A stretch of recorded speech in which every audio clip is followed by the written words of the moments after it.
Welcome back to another The Flying Vlog, and a huge warm welcome to those who've recently subscribed or commented on my videos for the very first time. Your loyal support is appreciated. And for those who continue to support the journey on creating a better pilot army, thank you. If you have just joined and you enjoy this video, don't forget to subscribe by clicking the button at the bottom right of your screen. Research into the human factors related to aircraft accidents and incidents has highlighted decision making as a very crucial element. Pilots usually intend to fly safely, but they sometimes make errors. It has been observed that the majority of fatal crashes are attributable to decision errors rather than to perceptual or execution errors. Many incidents are also associated with decision making errors. They could potentially have resulted in accidents had the situation not been recovered on time. Whilst we cannot eliminate human error, a thorough understanding of human factors, principles can lead to appropriate strategies, means and practical tools to prevent most errors, better detect and manage them, and mitigate their adverse impact on aviation safety. For those of you who have seen my video, The Most Challenging Flight So Far, this will show you never seen before footage to highlight my thought process when things are not going according to plan. And if you haven't, do click the card at the top right showcasing that flight and other videos associated with this flight. Just remember that I'm not an instructor, so please do consult them on any questions you have. This video is about my thought process and what I've learned. Radio's not working, that's not good, mate. After an issue with the radio, I pressed on, and having listened to a helicopter stuck in IMC over London and in the process of diverting to Biggin Hill, I started to acknowledge the situation that I faced. I was now double checking the options and figuring out a plan. And without thinking about it, I used the NASA model for decision making. NASA research describes a decision process model for aviation that involves two components: situation assessment and choosing a course of action. The situation assessment and awareness is crucial. It involves defining the situation or problem, as well as assessing the levels of risk associated with it, and the amount of time available for solving it. It is also an awareness of what the situation will be in the future. And once the problem is defined, the course of action is selected from the options available in the situation. Once the pilot understands the situation, an acceptable course of action is often easily identified.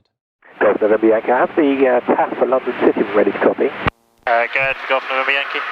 Golf November Yankee for between 0900 and 1800, service wind 080 degrees, 07 knots, 2,000 metres in mist, cloud overcast, 300 feet, becoming 0900 to 1200, 6,000 metres visibility, no significant weather, broken 900 feet, becoming 12 to 1400, greater than 10 kilometres or more in scattered 2,000 feet, prop 30, 1400 to 1800, 4,000 metres, heavy showers of rain, broken 1,400 feet, Charlie Bravo.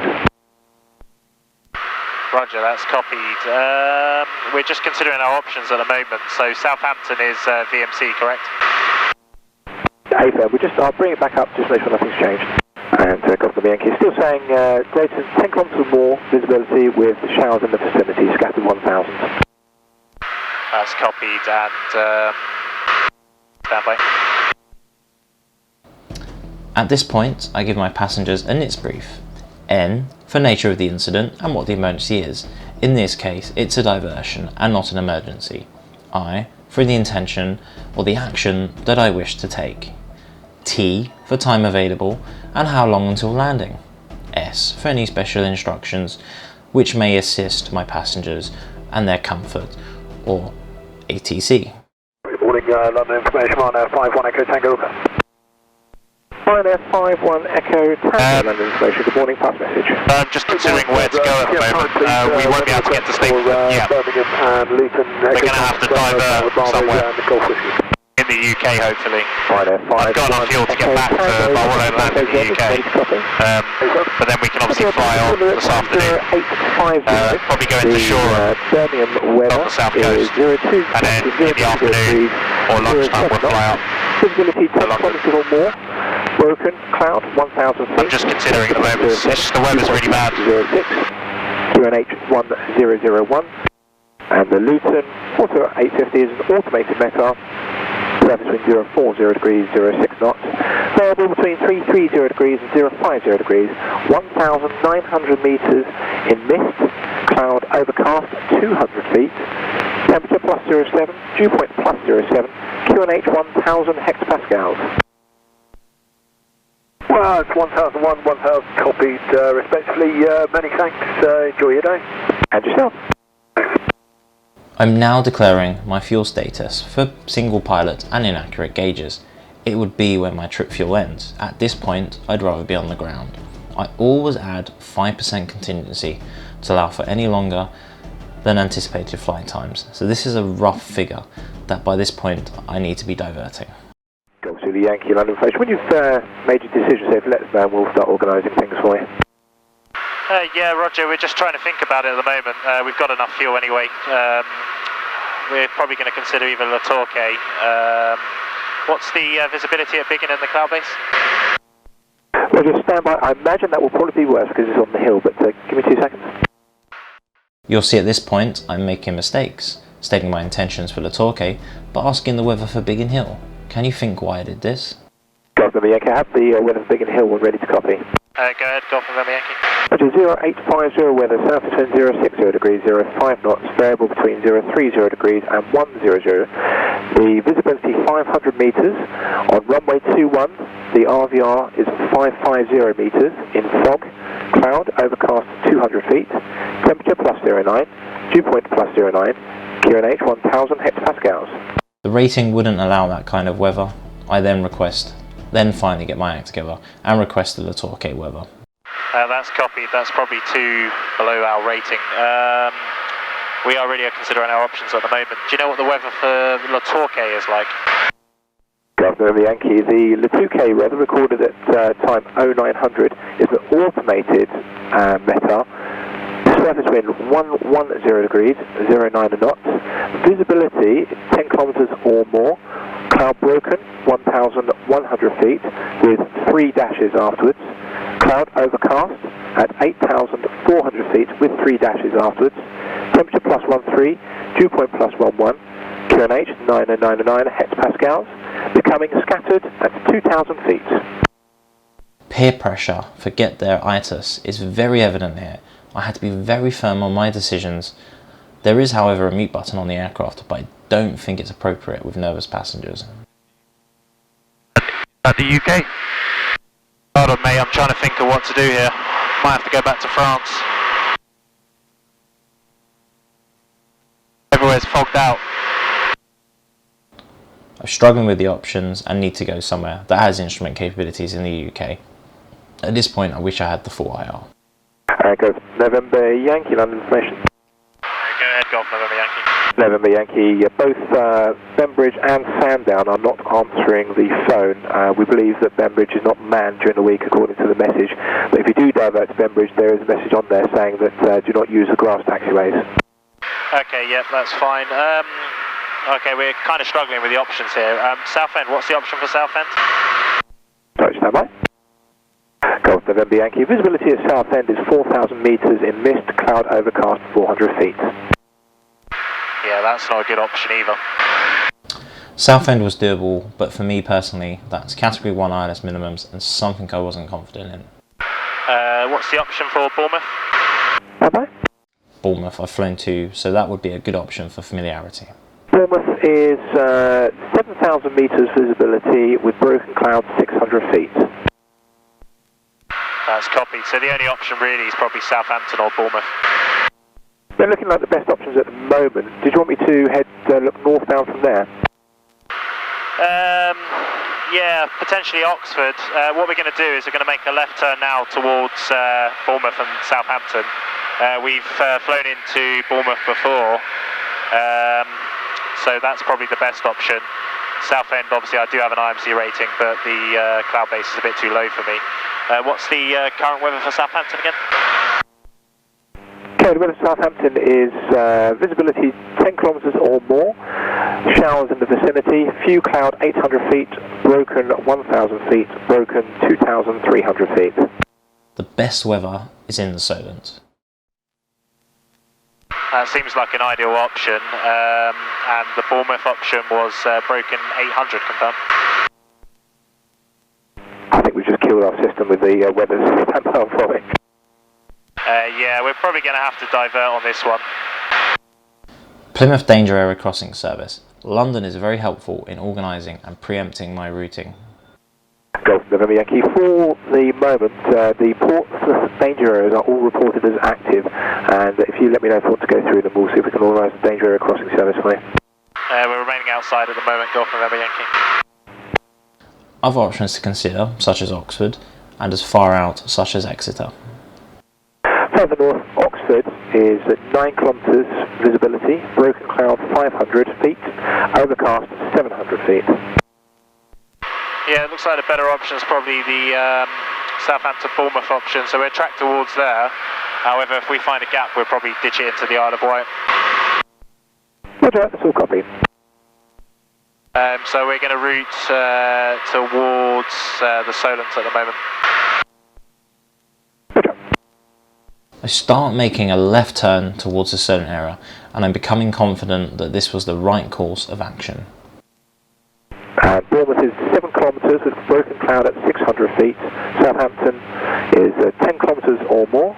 Showers in the vicinity, few 800, broken 1000.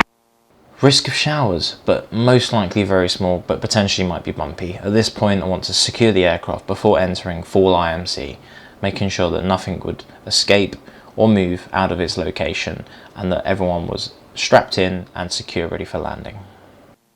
Golf November Yankee, London information. Go ahead for Golf November Yankee. Golf November Yankee, if you want to make a direct routing to Bournemouth, Southampton or the Isle of Wight, Plymouth have agreed that you are able to go through the danger areas. Brilliant. We're going to do that at 4,000 feet, Golf November Yankee. London Info is incredibly helpful, organising a further shortcut to my routing.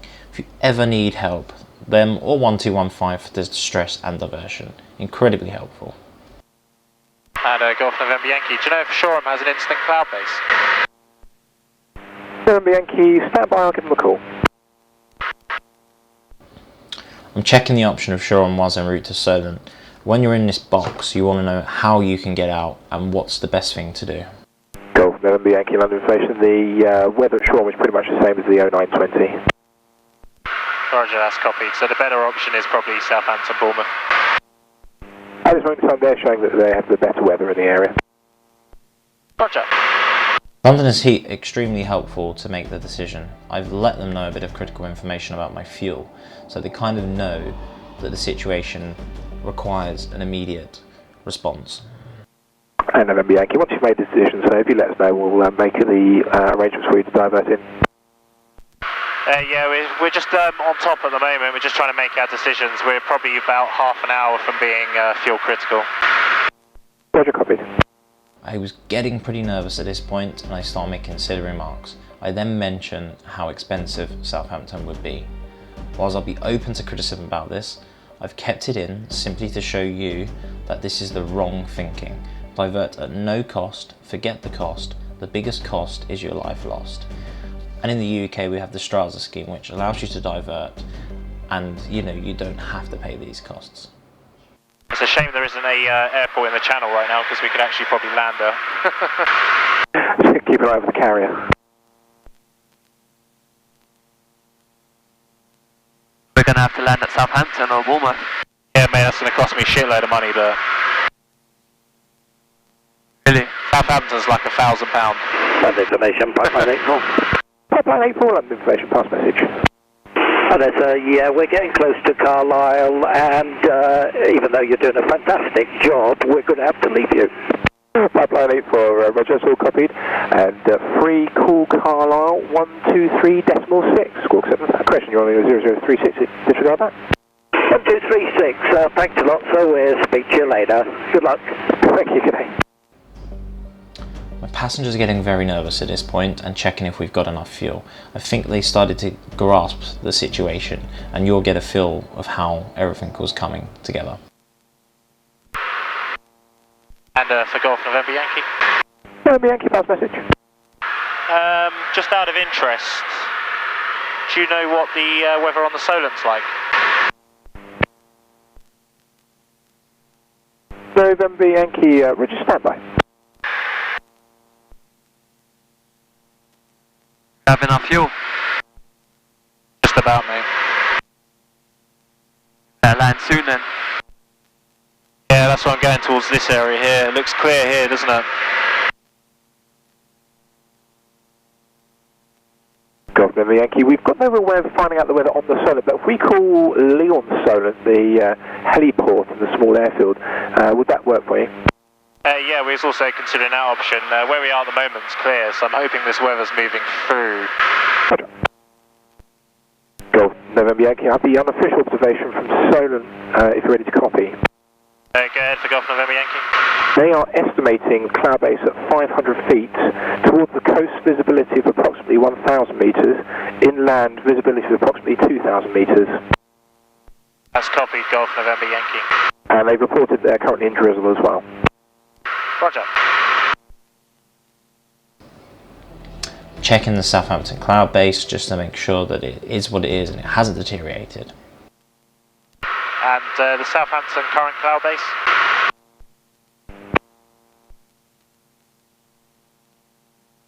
The METAR at Southampton cloud base is few 800 feet, broken 1,000, broken 2,300. And that's for Southampton? ASAP for Southampton. Roger, and the Bournemouth one? Bournemouth, broken 600 feet. Okay. I had a lot of peer pressure to land in the UK that day, but was he right? Southampton's closer, right? I might go back to France, mate. I might just go to Cherbourg, because I can see Cherbourg here. Why don't you just go to Southampton? Right there. That's true. Looking at the future options, and if this option doesn't work out. Probably like 10 minutes away, right? Potentially, yeah. Well, I can get to Cherbourg. If I can't get into Southampton, You'll be able to. it's going to cost me a lot of money, you know that. Hey, I think our lives are much more important than money. Yeah, they may waive the fees. I think at this point I was doing London Information's head-in. I think I was not very clear on my decisions, but eventually I got to the right decision. Was this the best way of doing it?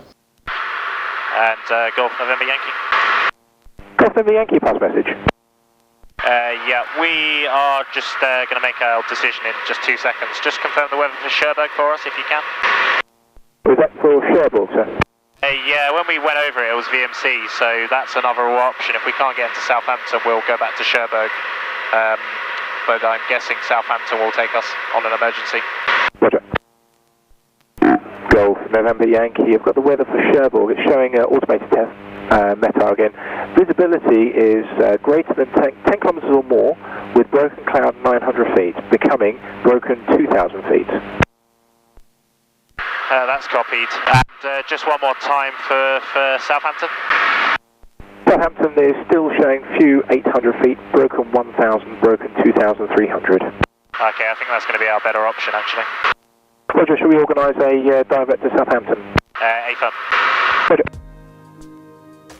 So the views in this video expressed are of general nature only and are not intended to imply any warranty or assume any liability or responsibility. This video is simply my experience and how I got through what is to date the most challenging flight I've ever encountered. A more experienced pilot is more likely to develop a viable course of action quickly because he will rapidly eliminate the poor options based on past experience. An inexperienced pilot such as myself with only almost 200 hours instead will have to reject several options or create one from scratch before finding a suitable course of actions. Just remember, a good decision outcome does not necessarily mean that a good decision process was used. Let me know your thoughts and don't forget to subscribe by clicking the button at the bottom right. Keep on flying safely and always seek advice from your instructors or aviation examiners. Enjoy the landing. Golf November Yankee, service wind 080 degrees, 6 knots, runway 20, cleared to land. Clear to land, runway 20, Golf.